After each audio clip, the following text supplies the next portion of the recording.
Hello everyone and welcome to Azam Sharp Weekly. And in this video, I'm going to show you how you can use the new WeatherKit as well as charts in your SwiftUI application. I'm using Xcode 14, so you have to make sure that you have Xcode 14, so make sure you download it. Okay, let's go ahead and get started. You can see that I have already created a very basic project. And the project doesn't really have anything. It's just the default code that we are looking at. The first thing I need to do is I need to find the user's location. All right. So let's do that. Now, for this application, I'm going to write all the code in the content view. Now, you don't have to do it. Create separate files. The only reason that I'm writing it in the same file is so that I can easily give it to you. Okay. I'm going to start with creating a location manager. There we go, location manager. And this will be using the NS object as well as the observable object. It will have one property called published, which will be called current location. And this can be CL location. So this is the location that we're going to get from the core location. So let's go ahead and add core location. Okay. We will also have an actual location manager, which is of type CL location manager. And this is going to be actually performing the delegates did update locations to find the location. I'm going to go ahead and implement the init. I'll call the super.init. And I will go ahead and set up some of the properties. Desired accuracy, request authentication or authorization, and start updating location. And also I'm going to set the delegate to be self. So if there are any delegate functions, delegate methods for the CL location manager delegate, I will be the one using it. Now I can conform to the delegate right inside my class, but I usually like to perform an extension. So I'm just going to go ahead and say location manager, CL location manager delegate.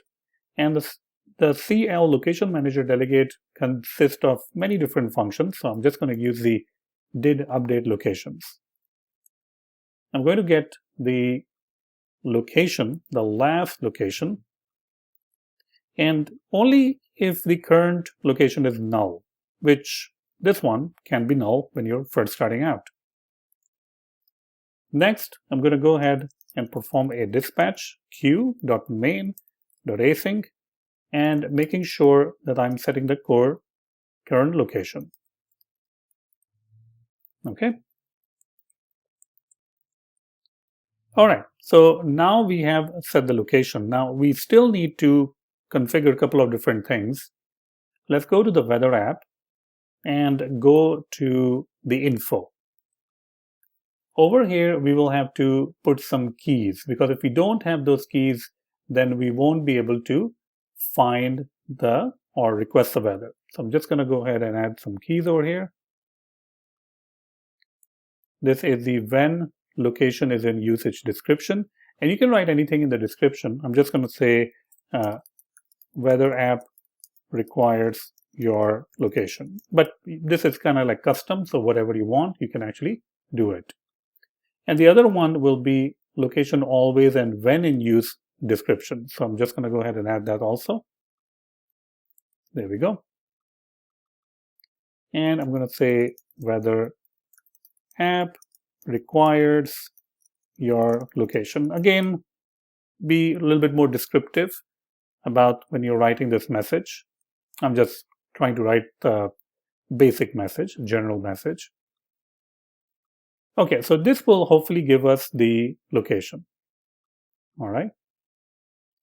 Now, the other thing that we want to do is to use the location manager. So we'll go back to our content view. You can actually see our content view right here. Inside the content view, I'm going to go ahead and create an object of location manager. Great. Next, what we want to do is we want to fetch the weather based on the location. For that, we will need to import the new WeatherKit. It's actually pretty cool, and they have done a very good job in providing easy access to the API, as you'll see later on. Now I want to provide, or I want to fire the getting the weather as soon as my app is loaded. So for this VStack, I'm just going to go ahead and say task. And inside this task, we will perform the weather. We will get the weather. All right. Before doing that, let's go ahead and create an instance of the weather service. It's shared, so this means it's singleton. And next, we can perform the weather. So weather service dot weather, and you can see it comes with many different functions, many different overloads. The one that we're going to use is where we can actually pass in the weather. Now I can go ahead and say weather service, not weather service, but I can go over here and say location manager dot current location, and I can try to pass that, but we'll find out that the current location property that we have declared is actually optional. So we have to unwrap it. Now in Swift, we can actually unwrap using if let, but now the syntax can be a little bit much easier to write if you're unwrapping it. All right. But right now, I'm just going to go ahead and unwrap it like this. Location manager dot current location. There we go.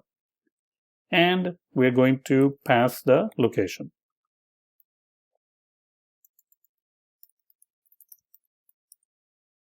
Okay. And weather service dot weather is actually an async function. So we will await for it. We will also try because it can throw an exception. And this is going to give us the weather, which we will deal with it later on. All right.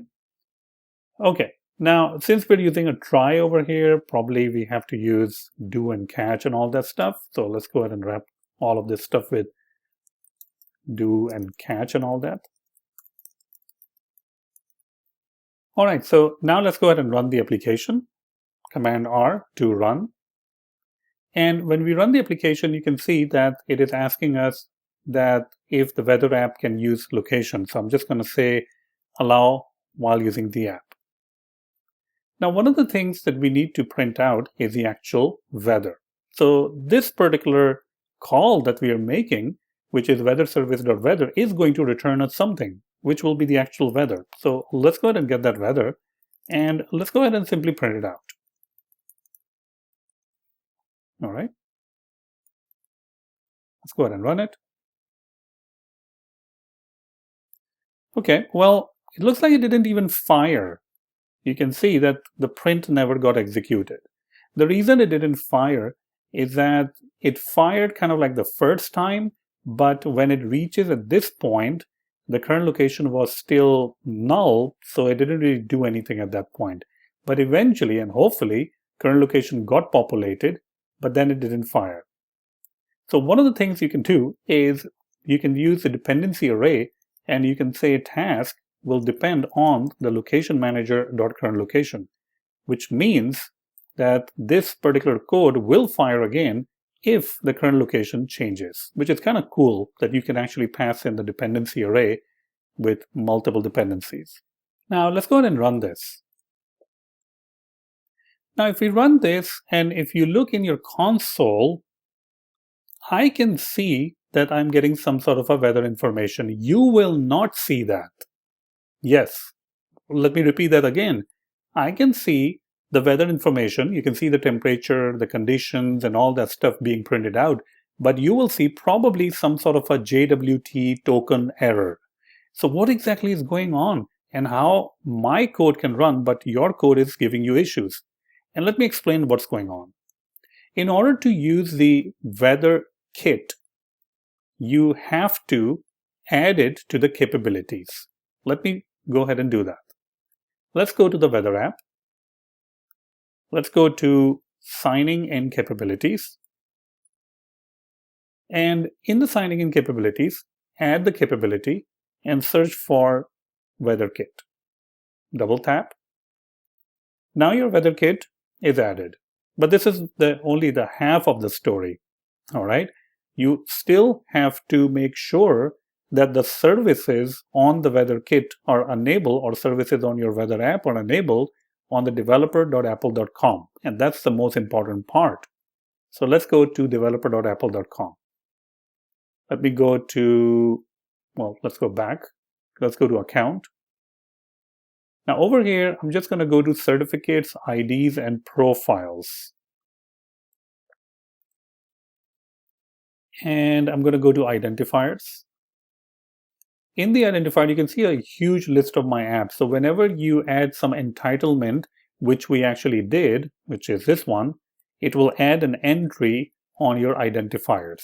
If it doesn't add that, then hold on for a couple of minutes, or it will add it automatically. So if I scroll down somewhere at the bottom, I'm looking for my actually weather application called Weather App. And we can find it. It's right here. All right. So you can see that this app is right there. I'm going to click on that. And you can see the capabilities. If I scroll down in the capabilities, you should see WeatherKit. Make sure that is enabled right here. Scroll up. Go to App Services. And make sure that the WeatherKit is enabled. Now, WeatherKit is free for, I think, like 500,000 calls or something like that. But you can double check on that. But then after that, you have to pay for it. Another thing which is very important is that even though you will enable it for the capabilities, you will enable it to the app services. After you enable it in the capabilities and app services, the WeatherKit will still take at least 30 minutes to activate. Yes, 30 minutes. So you're going to get the same exact token error. And after 30 minutes, it should be okay. All right. Now, since I'm using the weather app, which I've already built, that's why I don't have to wait 30 minutes. I already waited 30 minutes. All right. Okay. So hopefully you'll wait 30 minutes or maybe less, and you'll get access to it. The next thing that we want to do is actually display the weather on the screen. Right now, it's not really displaying anything.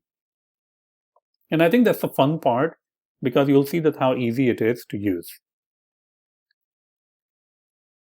Let's go ahead and create an object over here. I'm going to go ahead and create private var weather, which is of type weather.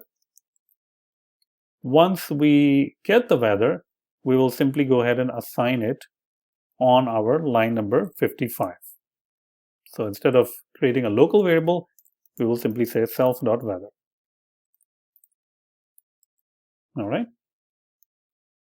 Next, when we assign this, let's go ahead and build it. Next, we can basically use it and try to display some sort of a view. So I'm going to see over here, if let weather. This is a new syntax for Swift. If you want to unwrap it, you just say if let weather. And over here, we will display some sort of a weather. So I'm just going to say vstack text. Now I'm just going to put the text Houston over here, but you can use reverse geocoding to find the city name, or check if the weather API does return you city name. I'm not sure if it actually does, but that's you can double check those things. Okay. So we will go ahead and say Houston and then weather, and then we can go ahead and print out the weather information. So I will print out weather.currentweather.temperature, which is the measurement type, .formatted. All right. And let's go ahead and build it. And let's see that if it actually displays weather. Okay. Sometime you may have to run this application in the simulator, and then it will actually give you the weather information, because right now I can see that it's not really printing out anything. Let's go ahead and run it in a simulator, and hopefully we'll get a different result. Okay, there we go. You can see that we're getting a different result. It's definitely not 65 in Houston. I think it's giving me the weather for San Francisco or something like that. That's definitely not Houston weather. So let's go ahead and change it to San Francisco. Okay, let's go ahead and run it.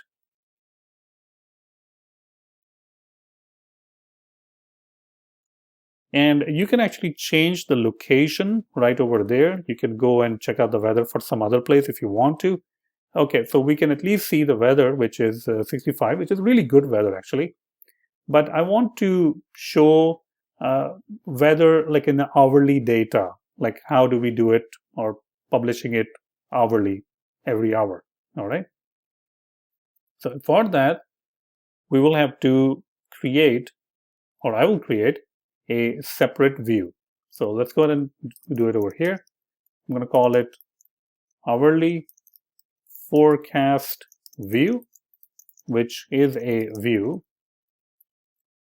Var body, we will say hourly forecast view. Now, in order to create the hourly forecast view, someone needs to send our weather list, which will be our weather, an array of our weather.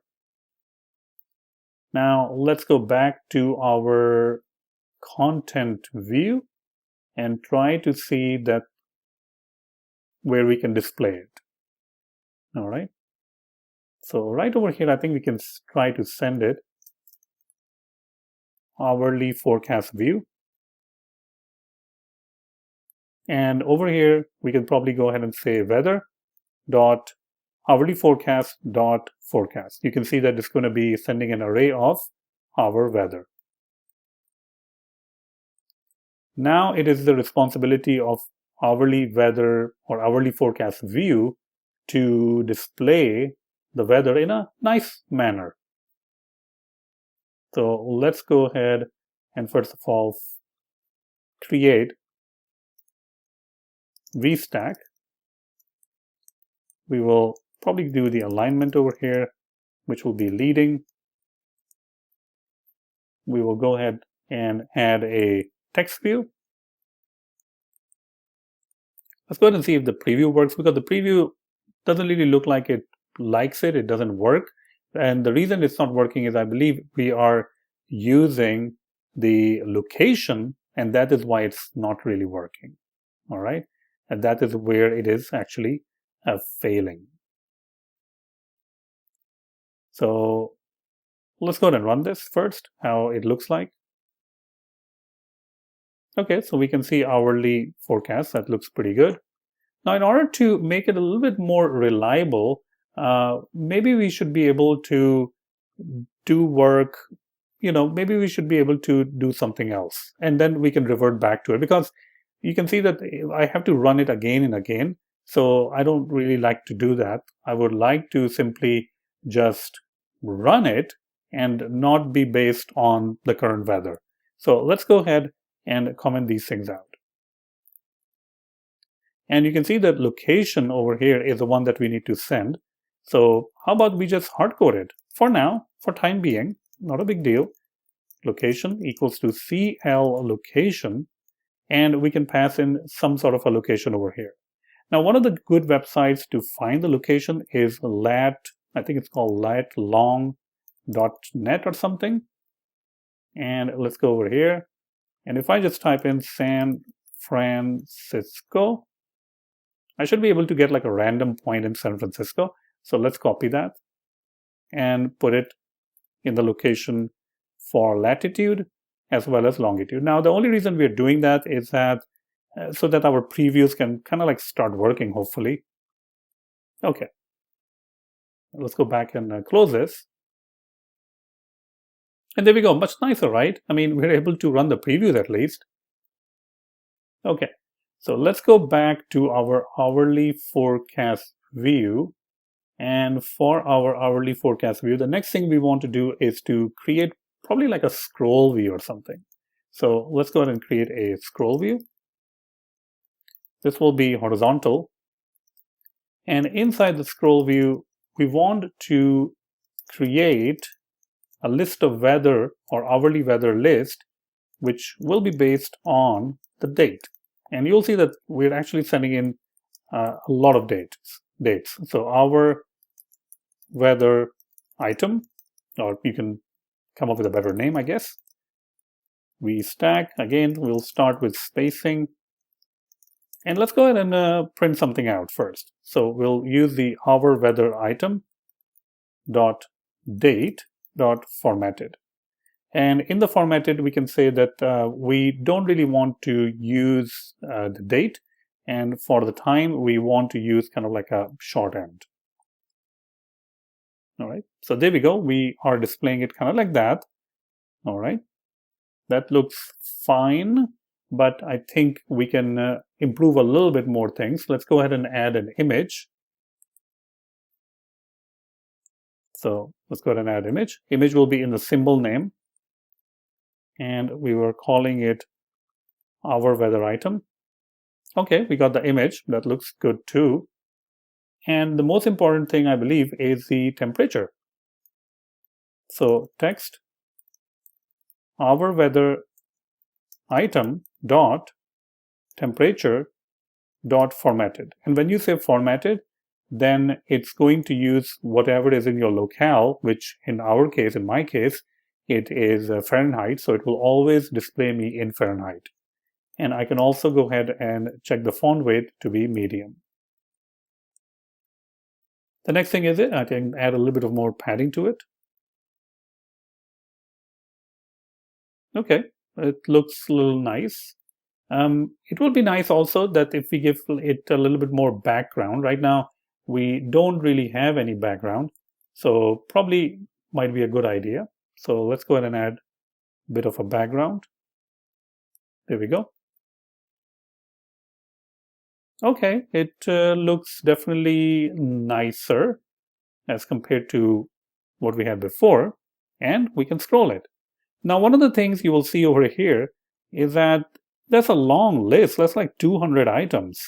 And not only that, it's going from our previous day to many, many, many days. All right. So we don't want that many days. All right. So let's go ahead and limit this out. So I'm going to go ahead and scroll down. And right over here, we're passing in the forecast, which is the hourly forecast, and it's a pretty big, long forecast, I guess. Instead of passing in all of that stuff, I'm just going to go ahead and say hourly weather data, which is going to give you the hour weather.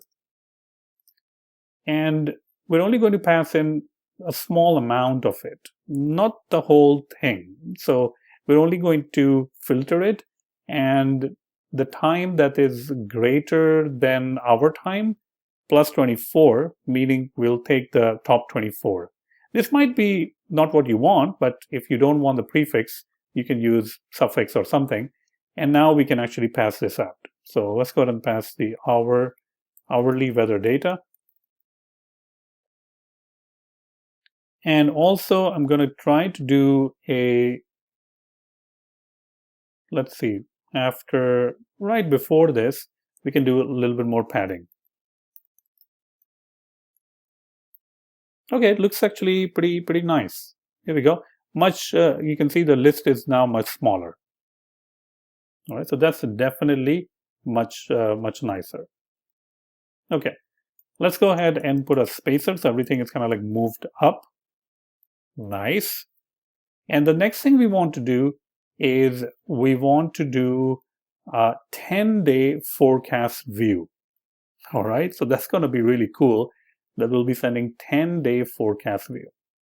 Okay, now for the 10-day forecast view, let's go ahead and create a 10-day forecast view, which is of type view, var body sum. And it's up to you that how you design it. I'm going to go ahead and start with a VStack. And the alignment over here will be leading. Next, I can add probably a text view to begin with. And let's go ahead and start using it. So we will know that what exactly we are building. So over here, I'm just going to say 10-day forecast view. And we can see at the bottom, 10-day forecast, which looks nice. We still need to do a lot more stuff with it, because 10-day forecast, we probably need to, send in the daily forecast in that. All right. So let's say daily forecast weather dot daily forecast dot and forecast. So day weather. So probably we will say day weather list. That is what we are sending. And in the 10-day forecast view, we can say day weather. Day weather list, which is of type day weather. And now we can start using it. Okay. Now, in order to use this, it's up to you that how you want to create it. I'm just going to use a very basic list with 3 different columns. So day weather list, which will be differentiated, or ID will be on date, and we will call it daily weather in, and now we can try to display something. Now, since we're trying to create 3 columns, I'm just going to use a H stack. And for the first one, I'm going to use the text daily weather dot date dot formatted. Now, again, with the formatted thing, you can use the abbreviated date, and we don't really want the time in this case. So I'm just going to say omitted, and let's see what it actually displays. All right. So let's go ahead and build our application. And what we're trying to do is we're trying to see, is it displaying anything or not? Currently, we don't really see anything being displayed. We have to make sure that we are calling that. We are calling the daily forecast. So that should be fine. Okay. I wonder if it's something to do with the spacer. Doesn't look like it's refreshing. I think it died on us. Okay, let's go ahead and refresh it again. Okay, nothing really. Let's go ahead and run it in an actual simulator. Try to see what's going on. Okay, so it is displaying. I'm not sure what's going on in that one, but it's definitely, I can see that daily forecast. Now, this is a lot of days. Like, it's pretty long. June 7, 2022, June 8, blah, blah, blah. I don't really want to display like that. What I want to do is I want to display only like a small letters, meaning, basically saying WED for Wednesday and TUE for Tuesday. So I'm going to create an extension, and we can put it anywhere we want, right here on the date, and that is going to abbreviate the day and also the time if we want to. Okay, so let's go back. And instead of using all of this stuff, there we go, we are going to say date dot and format as day, abbreviated day. I still don't really understand why this is not working. Oh, now it's working. So it was just a bug or something. Anyway, but now you can see. I will also go ahead and say list style dot plain. So we're using a plain list style. Now you can see that it's only displaying Tuesday, Wednesday, Thursday, Friday. Very, very small, right? So that's actually what we wanted.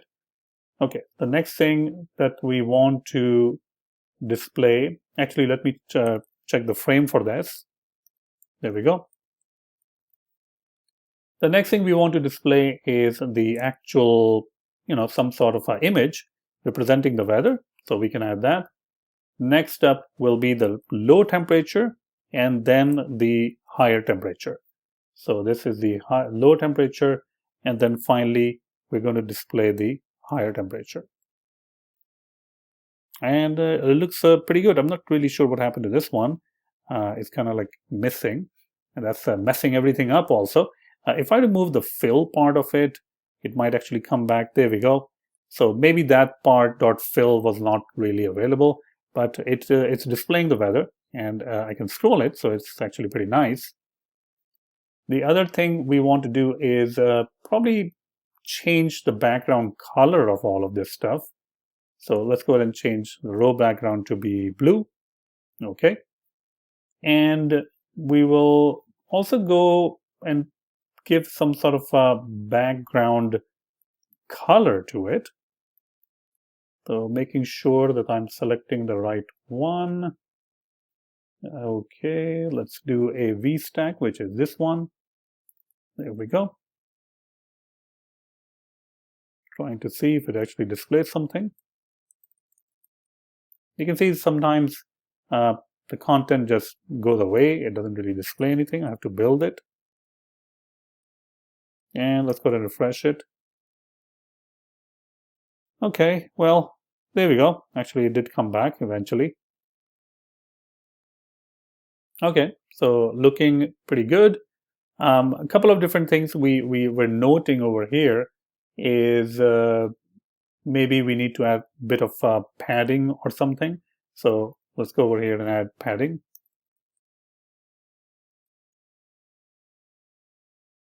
Okay, taking a lot of time to refresh actually, as you can see. We have to stop it and run it again. Let's see. There we go. Okay. Not sure what happened to the bottom part of it. I think it's just not big enough to fit all of it. So I'm just going to go ahead and add this to like a frame, and we'll put it like a 300 or something. Okay. All right. That's actually much better than the last one, I guess. Okay. Now we can do the same thing with the 9 a.m. and 9 p.m. and all that stuff. I think this time is just too long, so we can actually fix that part. Let's try to find out where is our control. Okay, so here it is. Date dot formatted blah blah blah. We don't really want that. We can simply go ahead and say abbreviated time. So this means that it will be a little bit even more compact, and we will be able to read the time anyways, so that it will just look nice. Okay. Let's go ahead and run it, because sometimes you can see the export preview is just dying on us. And if we go 9 p.m., 10 p.m., I think it looks much nicer now. There we go. Pretty cool. Now, one of the other things that we can actually add, which is going to be really cool, is the graph. There is a new charting library, which is actually pretty awesome, that they added in SwiftUI. So let me show you how you can create a chart. All right, and we're going to create the chart based on the hourly weather, basically the top part.